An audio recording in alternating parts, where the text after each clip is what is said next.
What's going on, everybody? It's me, Ryan, here for another episode of Classic Buffalo, where we're interviewing everyday people's stories on their triumphs, their pains, their sorrows, their laughs, their giggles, their goofs, everything from their passions to, stuff they've gone through. We're covering it. Anyway, you get it. Episode 30 is today. Welcome. We finally reached triple digits. Not really. That would be 100. But it's book 30, guys. We're interviewing this girl. She's super sweet, and I think you're going to love her body positivity that's going to echo even through an audio platform. I think you'll be able to really appreciate her journey through her own sexuality, polyamorous, LGBTQ community. Her journey through confidence has just been an awesome one just to hear about, and it's actually one of my favorite episodes, just for her to talk about mental health and then her journey to become and be a full-time dancer, stripper, entertainer, lifer, lover, friend, amiga. Wouldn't be amigo because she's a female. I'm trying to work on my Spanish, but anyway, guys, I hope you really enjoyed this episode. I think you will, but without further ado, let's get to today's episode.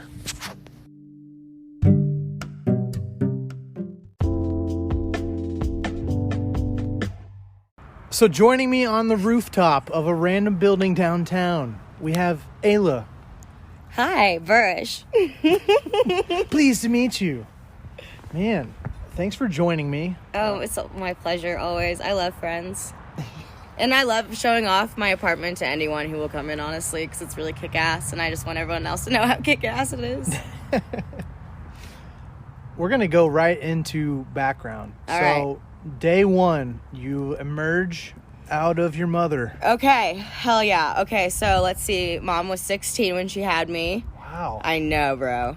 So yeah, and Catholic. So, it was quite the scandal. I know, small town, too. And, this was, when teen pregnancy was still quite scandalous. So, my mom was, red letter up in that bitch. Yeah.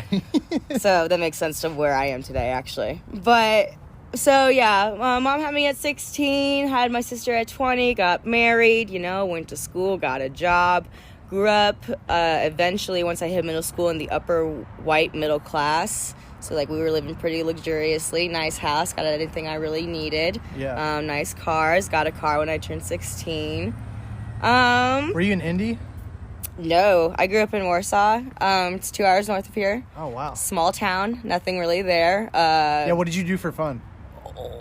We had one movie theater, one roller skating rink, Walmart. Yeah. I think that was really it. Football games and basketball games, school sports was where you went. School, right. That's why school sports were huge, because that was the only thing to do. So sports were the place to see your friends. But I also loved going to the movies because then you make out in the back. That was my fave. How many times did you do that? I did I did that shit so often. My parents didn't allow me to date until I was, a senior in high school. But you still did. Yeah, I would just meet all my homies up in the movie theaters, and I'd just be like, oh my God, let's go to the movies. And, I just date some boy forever, and, our relationship was based on school and the movies, but nothing else. It was awesome. But, yeah, I grew up in Warsaw. Eventually moved down here, 3 years ago in 2000... It's going to be 2020, so yeah, 2017, I'd say. Wow. I graduated in 2013. Oh my gosh, okay, I'm skipping so much ahead. The reason why, I'm about to tell you something, the reason why I forget that it happened to me is because, I've repressed so much of it. Oh, yeah. But, so, after I graduate high school, I go to IPFW in Fort Wayne. Wow. Back when it was IPFW now. Yeah. I still have some clothes from IPFW, and I'm going to keep them, and then eventually I'm going to see if I can sell that shit. Yes. Because, I have it's not IPFW anymore. But anyway, so I went to college, dropped out a semester in because, it just wasn't for me. Yeah. My friends were just oh, I'm loving this, it's the best time ever, and I was wow, I want to kill myself, all the time. Oh. Depression was so heavy on me because, I had depression growing up my entire life, but my parents just, were ignorant and scared of it and didn't know how to deal with it, so they just kind of ignored it and pilled me out on stuff that, like, just, like, made me into a zombie, basically. I was very just, like, functioning enough in school to, like, get by, but I wasn't, like, really zesty or anything like I am now. Were you on Xanax at all? I was when I was a child, but they took me off of that really quick. Yeah, because I took that and I was just a zombie. I mean, it was zombie. I forget what it was. I think Adderall is what made me kind of zombie-like. Like, really? Yeah, like, people usually take it in, like, college and stuff and, like, to study and blah, blah, blah, blah, blah. But when I took it, it just made me, like, just so zoned out. Like, I would be focused. Like, I'd be very focused in school and, like, be doing well and focus on conversations with people, but I would just be so lifeless while I did it all. Yeah. And so, yeah, no, I was on that for quite a while, and then when my mom took me off of it, I was, like, a whole different person. So, yeah, they just pumped you full of pills, basically. Pumped me full of pills because, like, they just didn't want to, like, my parents just didn't like to talk about their feelings. Like, my dad grew up in an abusive home, like as far as he was concerned, like, he had... Let me slow down. As an adult now who has navigated her life and, like, figured shit out and, like, seen a therapist and, like, I've battled it on my own. Like, now that I look back at my parents and how they grew up in their trauma, I totally understand why they weren't there for me. Yeah. I 1,000% understand. Like, my mom was a teen mother to 2 children, like, was trying to just make sure we had a good life, and, like, she accomplished that. And my dad, like, grew up with, like, drunks, alcoholics, in and out of jail, like, the whole hillbilly small town thing. So now that I look back at it, like, them being scared and, like, unsure of my depression and how to go about it, like, it makes total sense now. So yeah, went to college, dropped out. Best decision ever, no regrets. Will never go back to college. Did you ever have any, like, flack for dropping out? Like, from either family or friends? My mom and dad didn't pay for my school, so they didn't give a fuck. They were like, whatever, do you, boo. My grandmother, to this day, still tries to get me to go back. My grandmother is consistently, like, she's like, I will pay for it. And I'm like, Grandma, if you're going to pay for anything, like, pay for something else. Like, offer to pay another one of my bills besides that. Yeah. And my aunt would like me to go back. I have, like, several, like, adults of my parents' friends that are like, oh, like, just go get an associate's degree. And I'm just like, and I just don't see a point. In 2000, like, almost 2020, like, college to me is just such a scam, especially for, like, what I do. And, like, just as a beautiful white woman with charming, like, skills to talk to people and know the right people and be the right person in the room, like, I definitely go off the life of it's not about what you know, but who you know. 100%. So that's gotten me plenty far. So I've never regretted dropping out of school. But all my friends were, like, super understanding. My friends were like, yeah, girl, it ain't for everyone. Do you? But I was the only one of my friends who did not go to school. All of my friends, like, went to school, graduated with, like, masters. Right. Wow. I know. Man. So let's get into work a little bit. You're a little bit of a, gosh, I'm gonna say, like, an entertainer. No, well, I was gonna say, yeah, that's what you do. I was trying to think of a positive characteristic of, like, gosh, what am I thinking of? Like, not a black sheep, but, like, kind of a outlier in a good way. What's something? I mean, I call myself a black sheep all the time. We'll call you a unique butterfly. Let's go with that, because I can't think of another. But, that's like, fine. You're different than most in that. Yeah, like, just talk about, like, what you do. What I pursue and what I love to do. So when I moved to the city, I originally did makeup. I worked at Ulta Beauty as a manager there for a long time. I, like, the one across from, like, the Keystone Fashion Mall. Yeah. So I worked there, was working 40 hours, making $16 an hour, was just, like, working my ass off, was in charge of, like, the whole store, event planning, taking phone calls, going to meetings, like, doing training. I was in charge of everything, and, like, I was still only making enough money to just pay my bills, but that was it. And I was like, damn, I don't want to live to work. That's, like, my nightmare. Right, yeah. So I was like, you know what? I have, like, what am I now? Like, I'm 25 now, so I've been dancing since I was, like, 5, like, doing, like, teams and competing and blah, blah, blah, blah, blah, like that. Mm-hmm. So I was like, I have a ton of dance experience, and, like, I'm super charming and pretty, so, like, I'll just start stripping. It's fine. And what was hilarious is, like, I had always said that I would never mind being a stripper. I said that all through high school, and, like, my conservative town would just, like, look at me like I was fucking crazy. Yeah. I had mentioned, like, several times, like, oh, like, I wouldn't mind one day just, like, checking it out, because I have always from day one had, like, so much respect for, like, these women, because I just thought I was so badass how, like, they just go to work and they dance and they talk to men and, like, they not swindle, they're not swindling anyone, these men are giving you their money, but talking men into paying for your bills, I'm like, God, that's just fucking genius. Just genius. It's perspective on, like, charm. Like, you could be swindled or you're just really good at sales. Yeah, exactly. Like, you don't go to a car dealership and someone doesn't, like, well, I mean, some people do say they were swindled, but a lot of people, when you go to, like, buy a car, like, or a house or anything in sales, no one usually walks away pissed off and is like, oh, they fucking blah, blah, blah, hustled me. But yeah. But strippers will face that all the time. People always want to say they're hustled. I'm like, baby, you gave her that money. She was entertaining you. You just have buyer's remorse because you didn't get to take her home. So then I just started dancing instead. And now I work about... I didn't work it all this week because I just didn't feel like it because, I don't know, it's the winter. But... usually I work about 3 to 4 days a week, so I work about 20 hours, but I make, like, easily double my income that I was at Ulta Beauty. Wow. Yeah.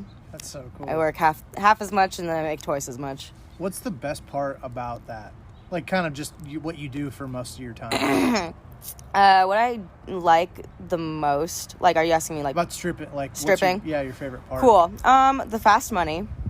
Always my favorite part. Mm-hmm. I love the fast money. However, fast money is also dangerous because it's fun to spend fast money because you're like, oh, this is just going to come right back to me. Right. And sometimes it doesn't. Like, the summer's so hard. The summer, like, is impossible to make money stripping.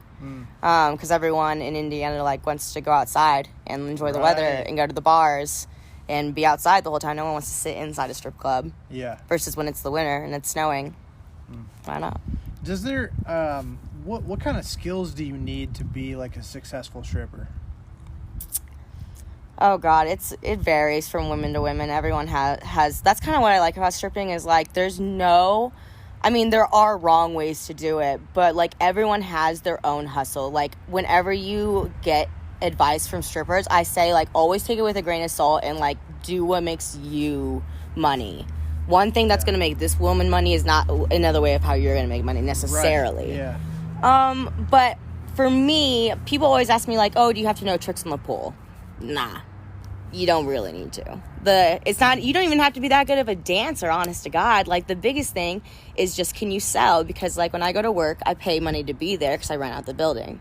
So when I go to work, I clock in, I pay the club $60. And then from there, it's all my time. I can be on my phone all night if I want to be. I can be in the back all night eating. I can sit with one guy all night who doesn't, like, give me any money. Like, the club doesn't give a shit. They've already been paid. It's up to me the rest of the night. And if you can't talk to people, you won't make money. Talking is the key factor of doing the entertainment business. Like, you have to, in a room full of 40 women and, like, 50 men, you have to, Holy cow. Right. I didn't even I guess I was just picturing, like, 3 or 4, like, women, and then there's just all these guys, no. You're like, no, there's a lot of both. There's a lot of both, right. Yeah, no, on a Saturday night at the club, there will be anywhere between, sometimes it's dead on the weekends, but when we have a packed room, it'll be, like, 90 men, but there'll still be, like, 40 to 60 girls. Wow. So, like, your chances are still, like, if you aren't working, like, there are girls who go home sometimes on a Saturday night with, like, $100. Because, like, they're just not putting in that work. They're just not wanting to engage and talk and say the right things and do the right body language and blah, blah, blah. Do you think how do you view it? Do you view it as, like, a means to an end so you can provide money to, go on trips? Or do you like, this is my passion. I put a lot of thought and energy into this. I want to learn more about it.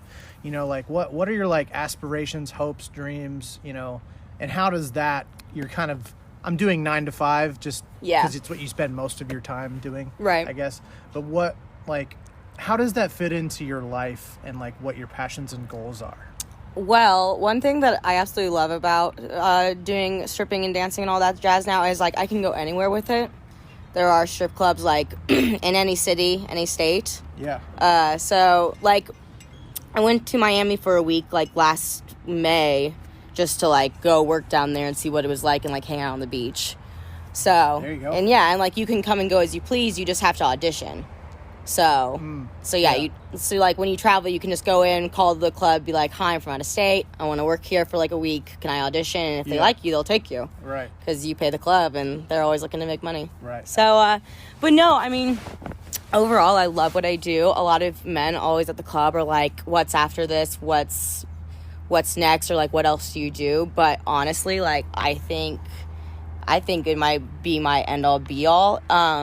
Not necessarily, like, if I had a dream job, honestly, it would be, like, motivational speaking and all that bullshit as far as, like, mental health. I'd love to travel the country and talk about, like, mental health and just, like, what we talked about earlier, like, having high schools and colleges, like, just take such a deeper role into that. I would love for that to happen. I think that would be sensational. But the money and the traveling and the flexibility of my work makes it so easy to do, like, anything that I want to do. Like, I enjoy holidays with my family for the first time. Like, I always did retail, so I was always working Black Friday. Oh, yeah. Always working Christmas Eve, like, always working New Year's Eve. Like, I never enjoyed holidays, and now, like, I haven't worked a holiday. This will be, like, my third year coming, and it's so enjoyable.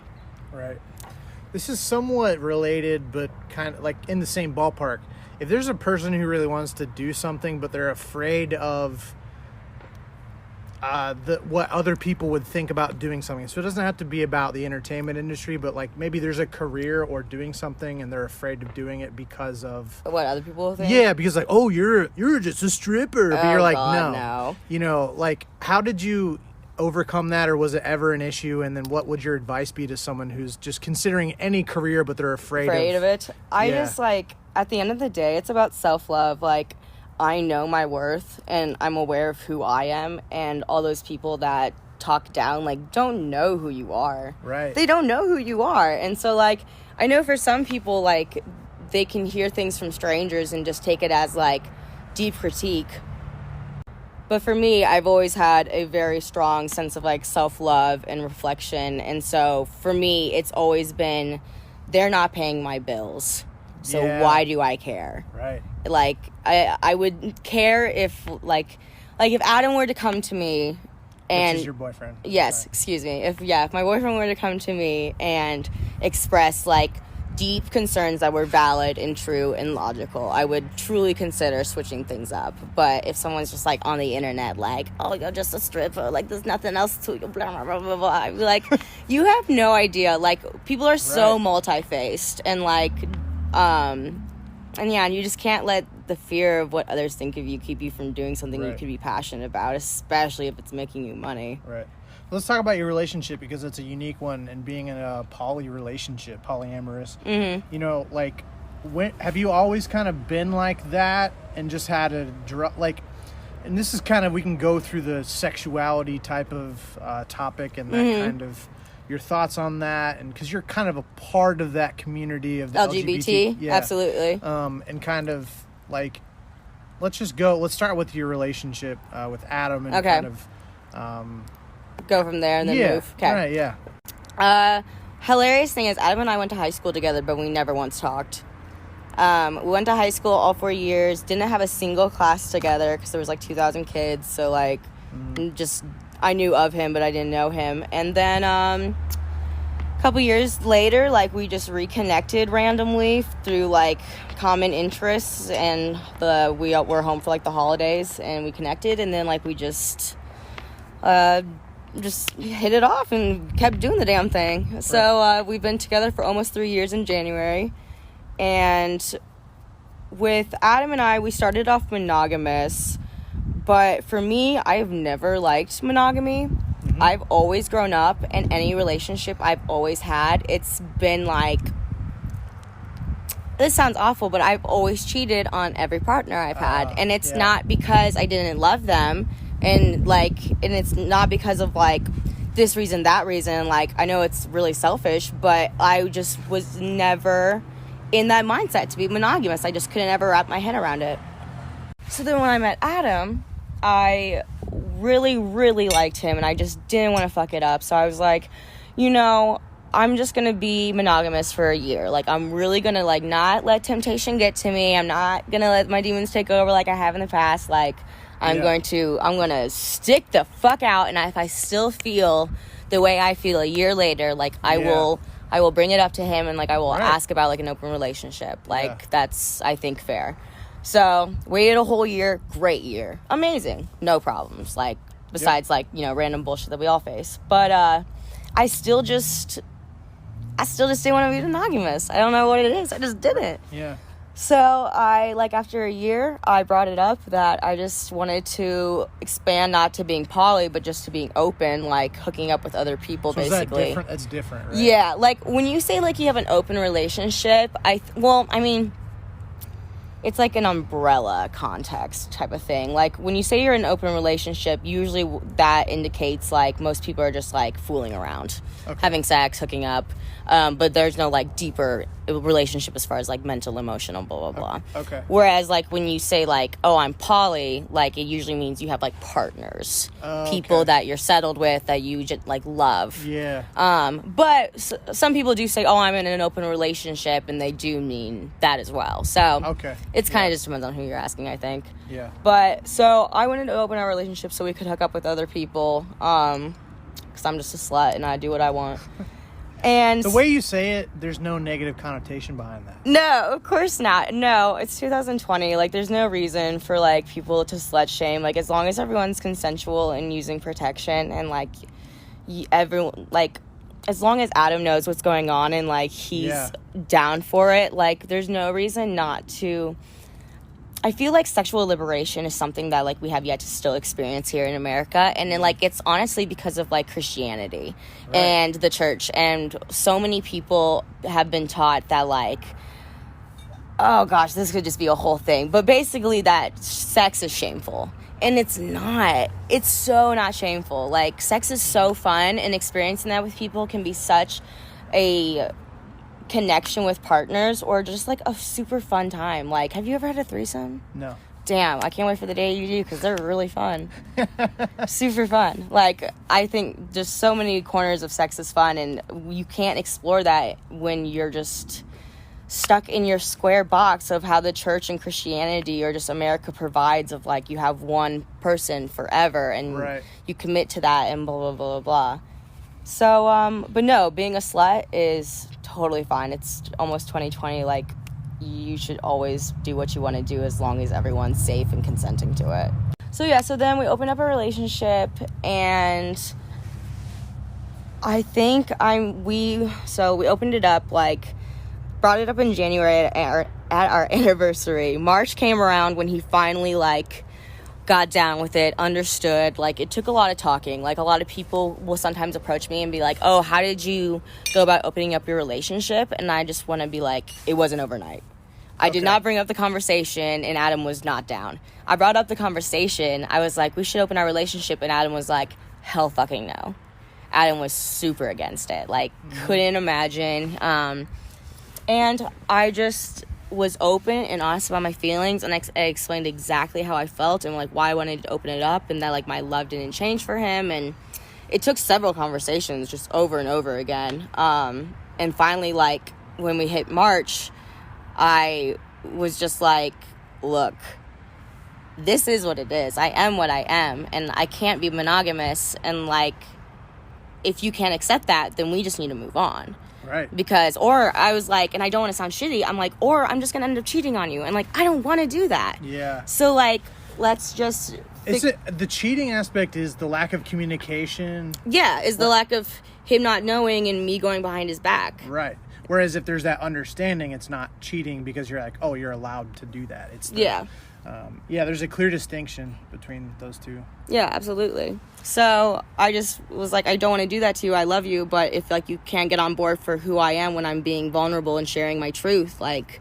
you need to find someone else that can match up with what you want. Yeah. And so for him, he just kind of, like, at first he definitely just, like, bit the bullet and was like, whatever, like, I don't want to lose you, so if this is what makes you happy, like, let's just do it. And, like, that didn't necessarily make me happy that was the way it went about, but I was just like, this is just a foot in the door. Like, once he finds someone that he's interested in, like, I know he'll come around. So I was just, like, hooking up with people here and there, not really even a lot, honestly. Very minimal. And October came around, and I met a guy just like through the internet. I met a guy through the internet who like agreed one time to like come to the club and like just like hang out and pay me because he like thought I was cute. So I was like, cool, I'm down, let's do it. And we just like hit it off, like really hit it off, like amazing, clicked instantly. Like beyond the charm. Yeah.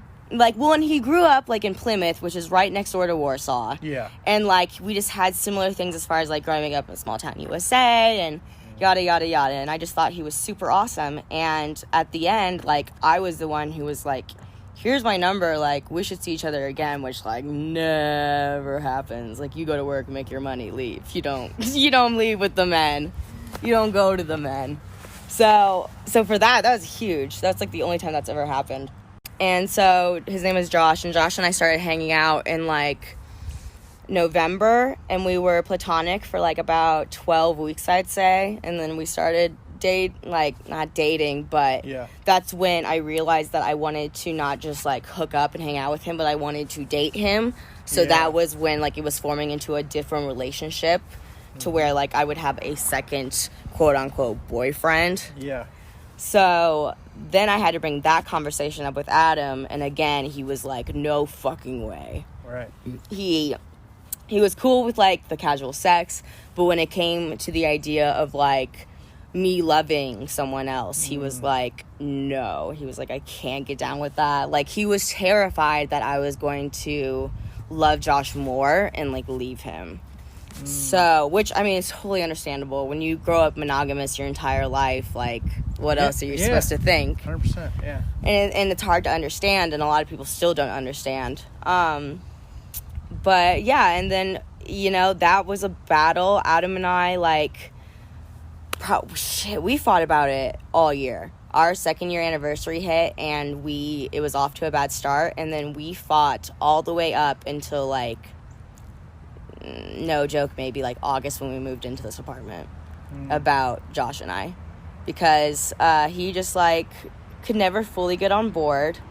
And then one day I decided that I was going to go to a 4th of July weekend thing with Josh, so I like left the city, and that like forced Adam to like go do something. And like when he did, he met a woman that he really liked who later became his partner, and like he eventually just like it just clicked for him, and he was like, I understand now.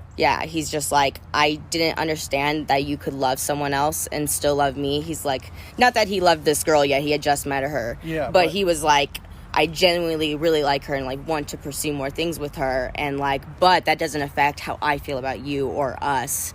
And I was like, exactly right. So no. And then eventually after that happened, thank God, like that was a godsend. He really just like it flipped a complete switch, and he did a complete turnaround, and now we've been thriving, honest to God. Like I was so worried because I thought for sure, like,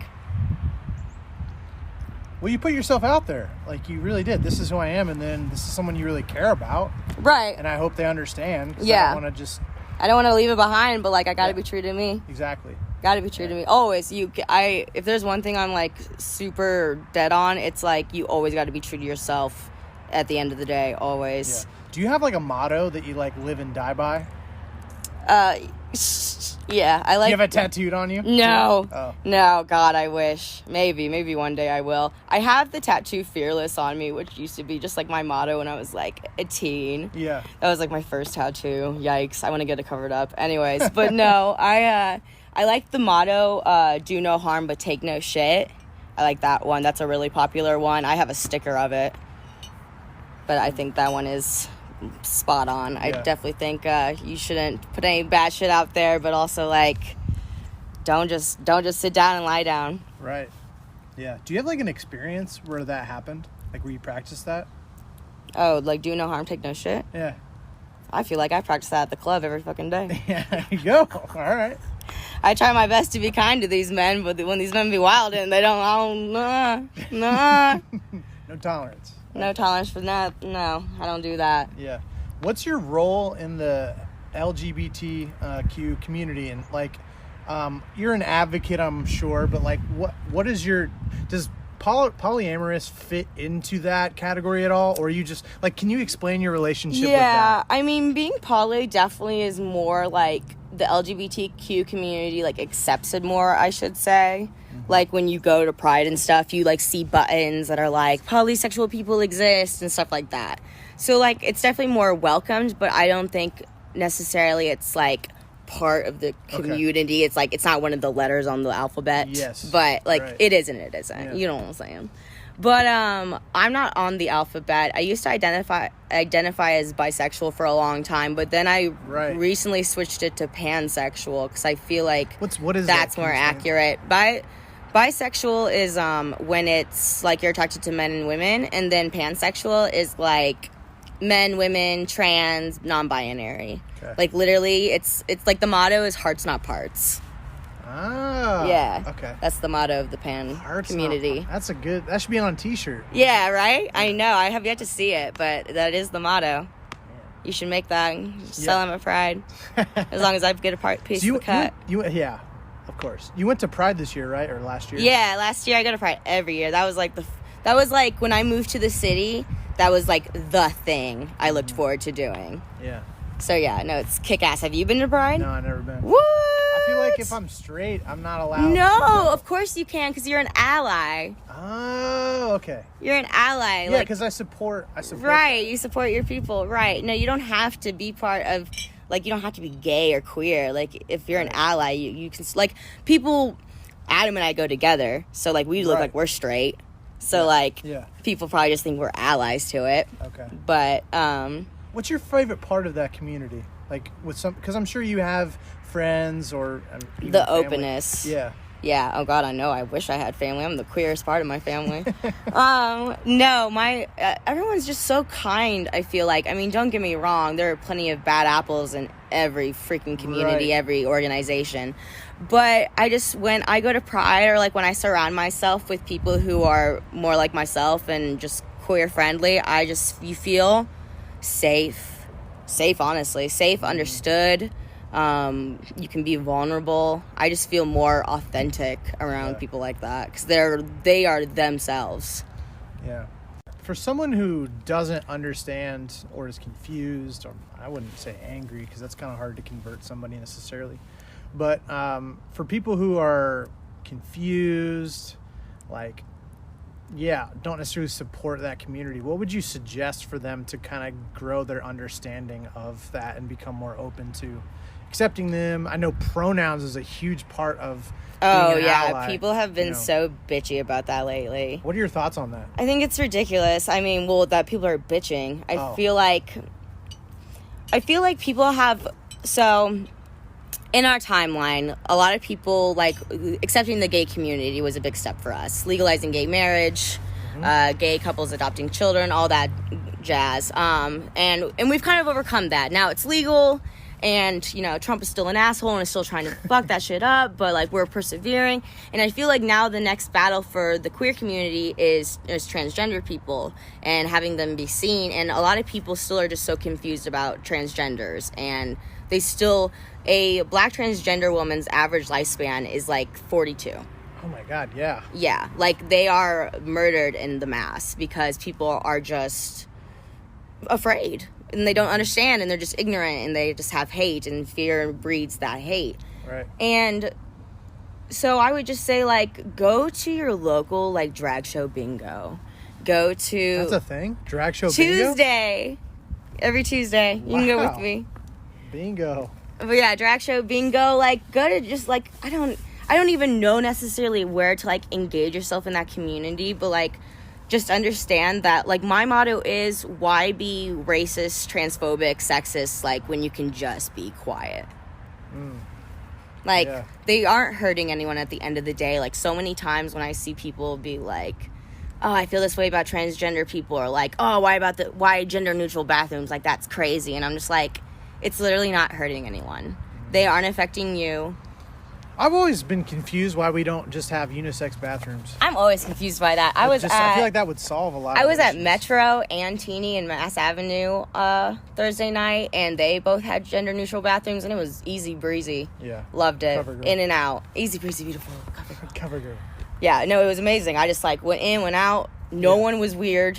No one had a second thought. Like, it was so natural, and I was like, wow, this makes so much more sense to me. But, you know, people be afraid. Right.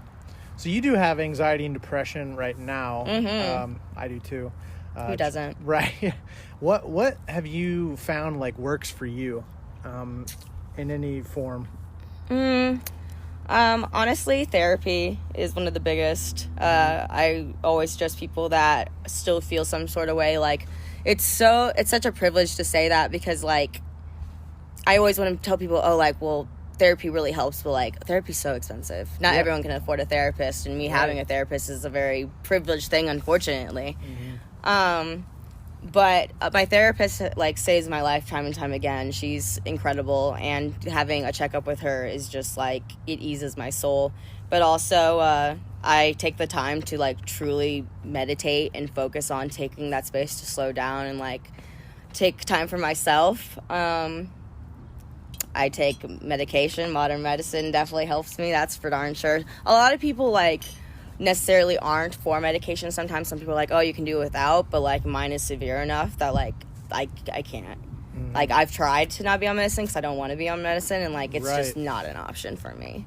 But also, like, I partake in THC things. That helps a lot. Is that different than CBD? Yeah. It is? CBD, like, doesn't get you high. Okay. CBD is, like, the diet version of... The diet version of THC. Do you take, like, straight THC, or do you, like... I will, like, take, like, dabbing. Yeah, dabbing is... Is that what that is? Yeah. Okay. But, yeah, no, that's just straight to the face, but, like, obviously, like, marijuana and stuff will have, like... It's not as intense. It's a milder version. Taking, like, wax is kind of like crushing it and taking, like, the condensed version of it. Yeah. So... Do you think, so that's kind of helped you think? Absolutely. Yeah. Doesn't help everyone. I have friends that smoke and they get, like, super tripped out and they get paranoid and like, they don't like it. Have you done anything else? Like, have you done mushrooms or acid? Oh my gosh. Psychedelics are, like... So you love them, okay. Chef's kiss. Chef's kiss. But yeah, no, oh my gosh. I think psychedelics, have, like, freed me in so many ways, to be honest. Like, it's gonna sound so fucking hippy-dippy. There's another person who's done it. Cool. Who's mentioned it on the podcast. Cool. Yeah. But yeah, not to be all hippy-dippy, but I just feel like it truly opens, like, your third eye. Like, whenever I feel like I'm in a funk, I can just take psychedelics and I just feel so new.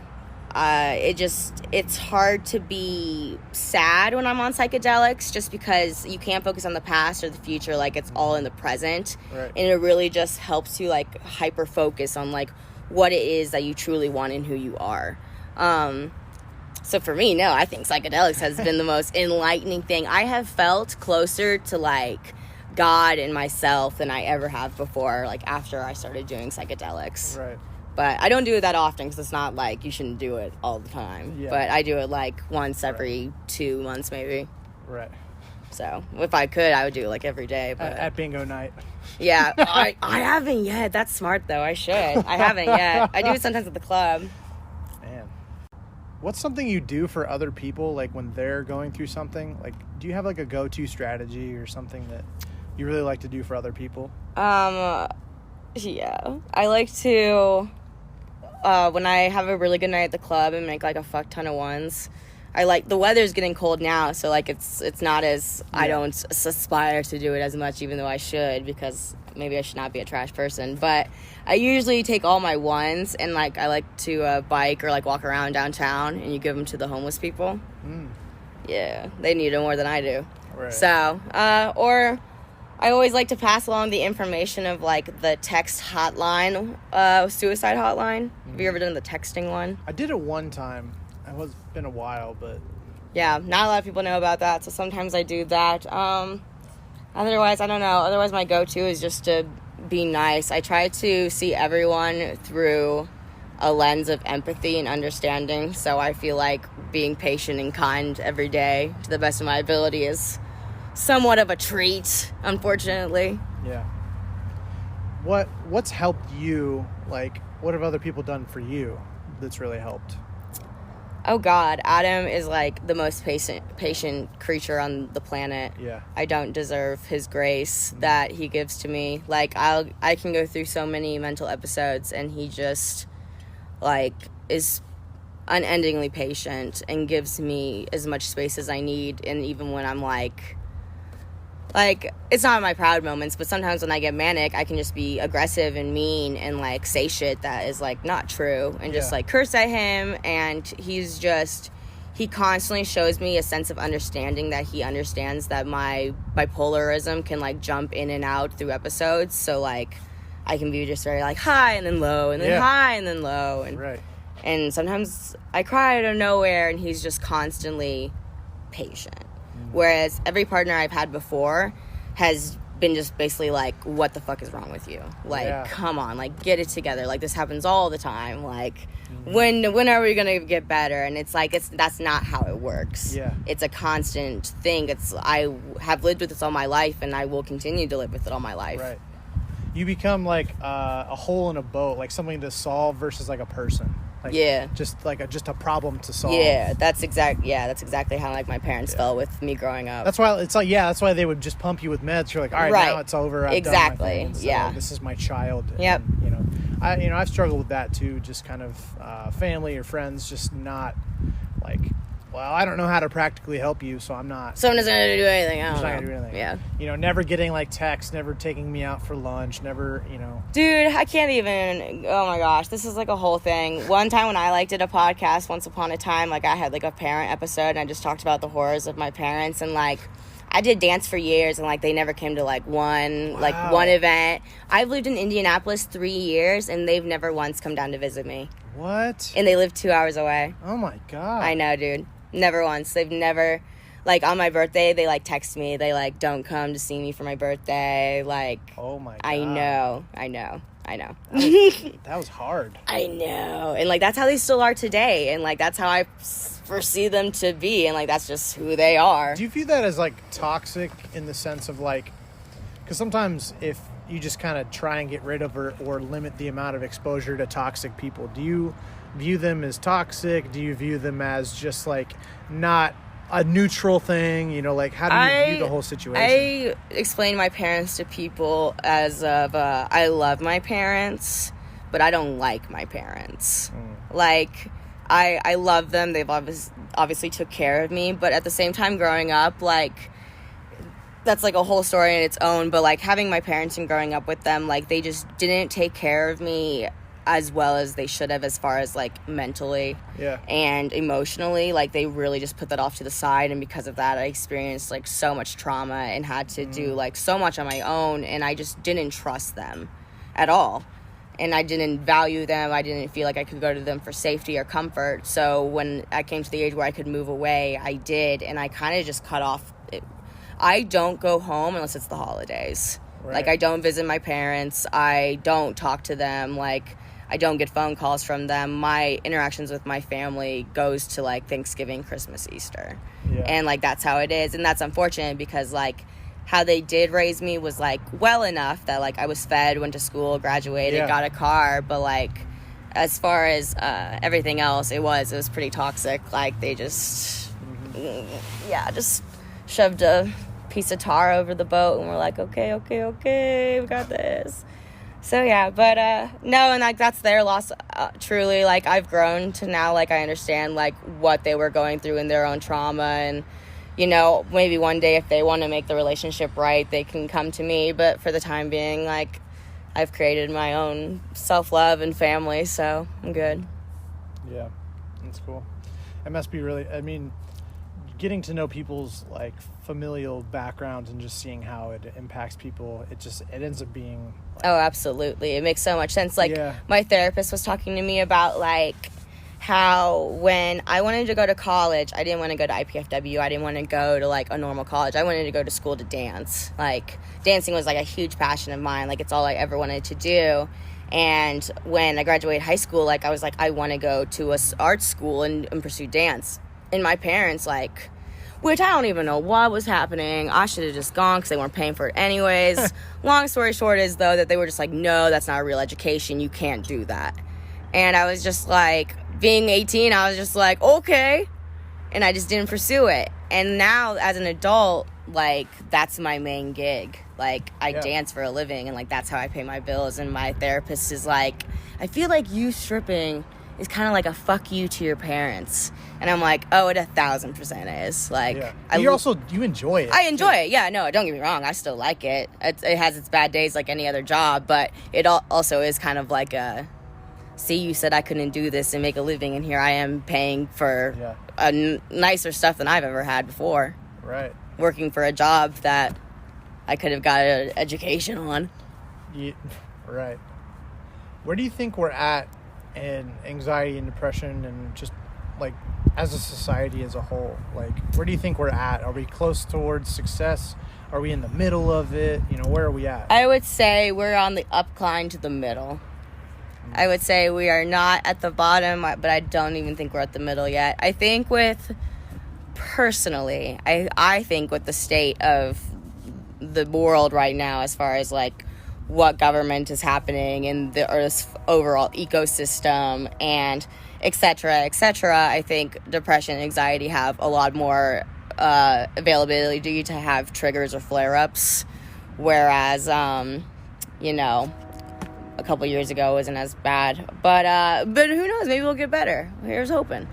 But I think that people are definitely seeing it more. I know that when I first got depression and started, like, self-harming, my mother, like, definitely went to the thing of, like, I was doing it for attention, and not because something was, like, wrong with me mentally, but because, like, I was just being bratty and didn't have enough of something, like, I don't know, you know, just being ignorant to the situation. So what do you think a solution, you don't have to solve world hunger here. The solution. But a solution to increasing mental health, like making it better? Being honest with yourself and people. I remember when I was, like, one of the quote-unquote first, like, one of my peers in the high school to, like, come out and be like, I feel like killing myself. Right, yeah. And people, like, a lot of people were like, oh, God. But, like, some people were like, oh, my God, me too. It's not just me. And, like, that was, like, a first time for a lot of people. A lot of people, like, just, like, a lot of people came and were like, oh, God, are you okay? But then a lot of people came forward and were like, I feel the exact same way. Mm-hmm. And that, to me, was just like, oh, thank God. I'm not alone. I don't feel like crap. Like, every day I take an Instagram poll, and it says, like, how are you feeling? And people can, like, use the scaler and tell me how they're feeling. That's cool. Yeah, because I like to know that, like, sometimes I'm having a really shitty day, and I like to scroll up and see that some people are also having a shitty day. Wow, that's kind of And I'm just like, oh, thank God I'm not the only one. Or, like, sometimes I see people have, like, 3 shitty days in a row, and then, like, the next day the scale will be, like, all the way to the top. And I'm like, yes, they did it. They fucking did it. Or, like, they'll have, like, a bunch of good days in a row and then plummet to, like, a bad day. And I'm like, cool. Like, we're all human. We're all exactly working the same way. And, no, I think just being vulnerable and open and honest about how you feel, like, is such a huge saver as far as community. That's really good. We're going to wrap up here and we'll do our fun 5 questions, a quick hit. Super hard, super fun questions. Number 1, what is your favorite memory of 2019? I don't know. Probably recently my 2 partners met each other in person for the first time. That was sweet. Oh my gosh, my niece was born? Yeah, that's cool. Yeah. Wait, that was 2018. Nah. Whatever. She seems new enough to me. She's new enough. She, like, just turned 1, so she's still new. She might as well have been. But, I don't know. Being alive is cool. I make the joke every single year that when my birthday comes, I'm always just like, I'm like, shots to not killing myself another year, baby. So being alive in general is just sweet for me, honestly. Every day is your world record of being alive. Fuck yeah, it is. Absolutely. Absolutely. No. To be honest, like, growing up, being as depressed as I did, like, I truly thought I wasn't going to survive out of high school. I thought I was going to die before that. Yeah. So the fact that I'm like, almost 26 is pretty extraordinary. I didn't think I'd make it this far. I always just, like, I don't think I'm at that point yet necessarily. I think I'm always like, I'm going to get hit by a car tomorrow. Some like, random, like, I'm going to get cancer. I mean, you can. I know, but that's what I'm saying. Like, I always think it's going to be an outside force. So, like, it's always looming in my mind. Yeah. But I don't know if I'm going to cause it necessarily. Got you. Like, I don't know. Yeah. No, I feel that, though. Yeah. What's your spirit animal? I want to say it's some type of cat.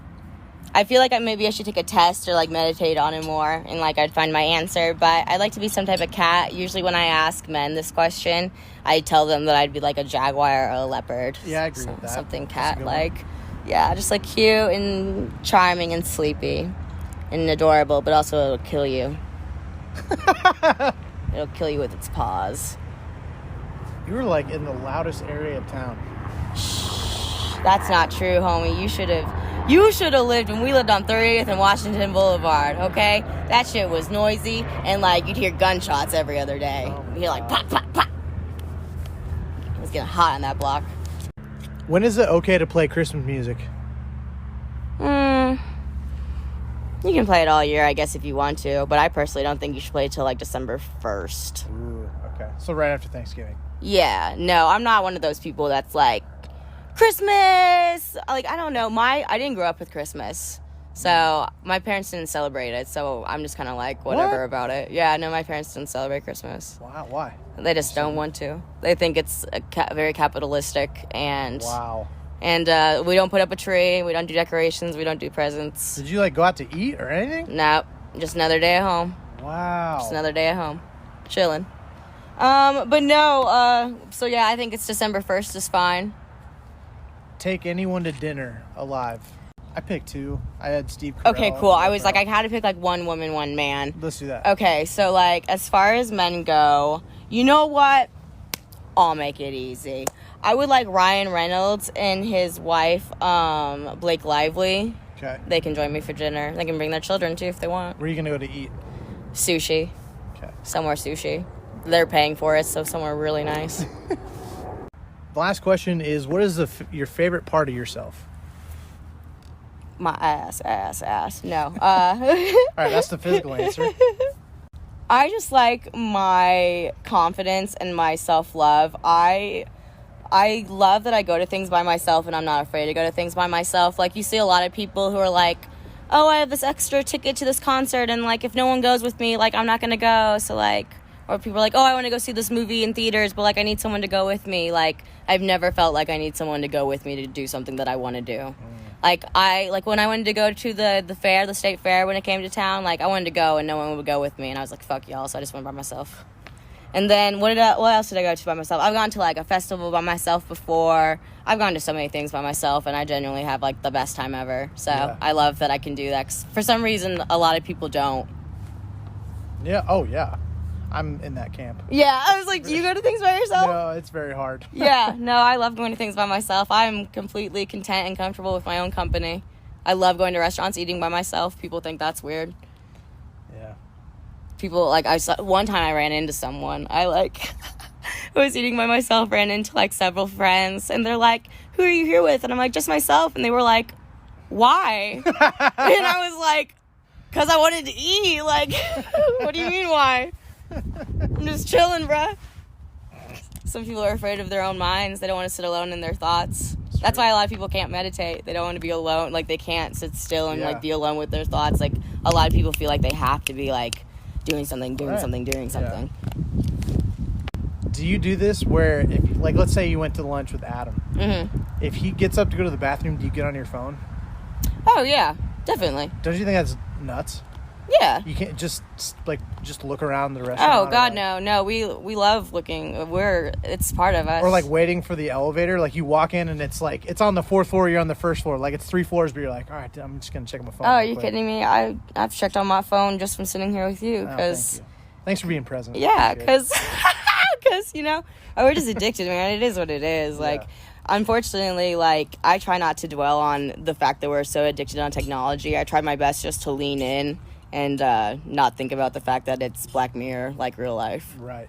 because it is, but I just try my best. I always say that as there's a lot of people that I've had on the podcast that I wouldn't have met through social media or a phone. Definitely. No, I 1,000% agree. There are, Josh and I, one of my partners, like, we wouldn't have met if it weren't for the internet. Right. And I love him. Like, he's amazing. And Me too. Yeah.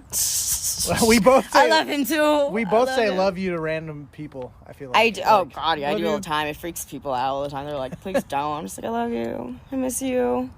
All right, so you made it to the end. You're going to pick one person. You're going to shout them out. Say, hey, Janice, I love you. Thanks so much for everything you've done. Cool. Yep, I got this. Okay, so shout out to my BFF, Jennifer Reeder. A girl, A. Been best friends for like 18 years since first grade when she moved from Kentucky and I got held back because I couldn't read. Hey, boo. She, like, works her ass off. She's still in school. Oh, wait, is she? I don't know. Either way, she's not in school. She's doing something school-related. Always working hard. She's, like, an introvert, which is perfect because I'm the complete opposite. So, like, we can just really vibe together, and I bring out good things in her and me, and she's always killing the game. She power lifts like a beast. I know. No, if you had known her like I had known her, you would have never seen that coming. I certainly didn't. But yeah, she's a beast. She does that. Her boyfriend's in Japan. She's doing the long distance thing. She's killing the game. Wow. Killing it. And she's also got her degree in like being a counselor and stuff for like people, you know, what we just talked about. Everything. Yeah. Well, hey, thanks for letting me come up to your roof. You're so welcome. Thanks for joining me. Like I said, I always want to show people the roof. All right, bye. Love you. Bye.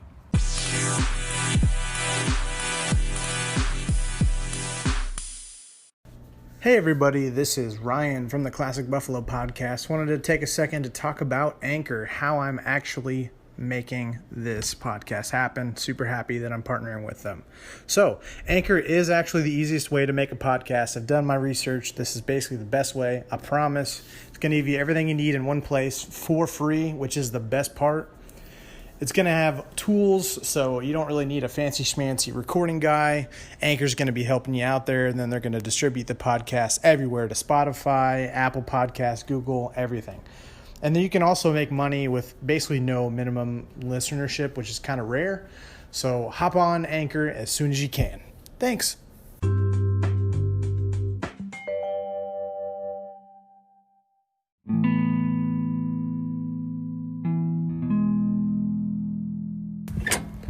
So I just got done talking with Ayla. Shout out. Such a good conversation.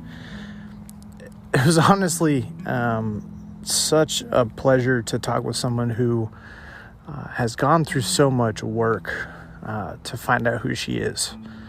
And it was so cool. And I'm honored to have her on the podcast because I think I've always really wanted someone who is a dancer and does what she does, but does it out of want and not out of necessity. You know, I love where she's at in her life and pursuing not only, like, she's just doing what she needs to do.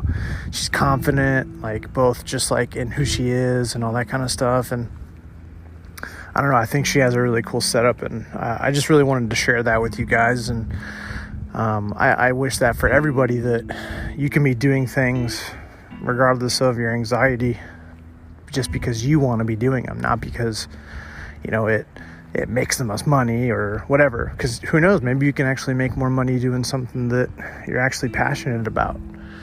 But she has so much, like, I don't know, confidence. I'm jealous, you know, but you know, she definitely has a really good heart, and there's some reasons I hope you could see for the reason why she is the way she is. And you know, I can empathize with having parents sometimes that can be a little difficult to open up to, or they can be kind of, you have to keep loving people, not only just parents, but just loving certain people at a distance. You know, I think that's more a sign of maturity than anything. If there's people in your life that you kind of have to have a part of your life, but you love them at a distance, I think that's maturity, not, you know, not a bad thing. So shout out to you. And, yeah, it's cool anytime, like, I know there are going to be certain stories that are going to be different, especially like Ayla's, you know, that's a one-of-a-kind type of, you know, someone who's a stripper or a dancer, or someone who, like an upcoming episode is I interview someone who is a widow, not being a widow, but someone who is a widow. You know, just random stories that I know are going to be different. But a lot of times I'm going in blind. You know, things like using maybe the universe's energy to say, hey, you should talk with that person or whatever. So, you know, and then next thing you know, you're in an episode with me.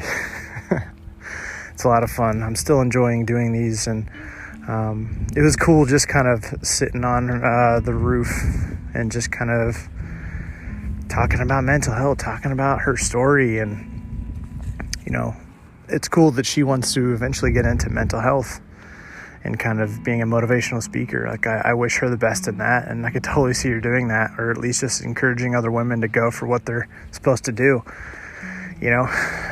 And everyone's sexuality is a huge journey, whether you're just straight or you're gay, you're bisexual, you're anywhere on the spectrum, or non-binary or whatever. You know, that's always a journey for people, however short or long it is, you know. And for whatever you are, I just wish that you pursue that and allow it to come out in whatever form. So, yeah, it was a good episode. Just doing a quick update from myself. Went to talk with a psychologist or whatever, the guy who does meds, so it's psychiatrist. And yeah, I'm officially off my medication. So, woo! But it's also really bad because, like, I've been waking up with like anxiety, like, a lot, and that's been like really hard to deal with. I can't find some of the medicine that I had, like, because I was given some meds, like, if things get really bad, then you can use XYZ, but I lost the bottle, so that's not good. But I'm still working through that process myself of meds, you know, and even as Ayla alluded to, of, like, you know, sometimes people just need it. And I was talking with my psychiatrist or whatever about, like, potential substitutions or something, and he was like, there's this one that does basically both an antidepressant and anxiety. And it's like, oh God, like Vibrid or something, like, I can't remember what it's called, but it's the brand name. So when I look up on GoodRx, which I would recommend, by the way, it's not a sponsor, but look that up. It is a company that it's like deals on it. They works on Kroger, works on Costco, like whatever. So I'd like recommend looking into that a little bit, help you get you some deals on some medication. But I like looked at that and it was like $400. It's like, oh my God, you know, that's way more expensive than what I'm trying to pay for. So sticking to my routine right now, and then yeah, we're gonna see what happens. But until next time, it's been me, your favorite Ryan, and just more and more episodes coming soon. But stay alive. I love you, and we'll talk soon.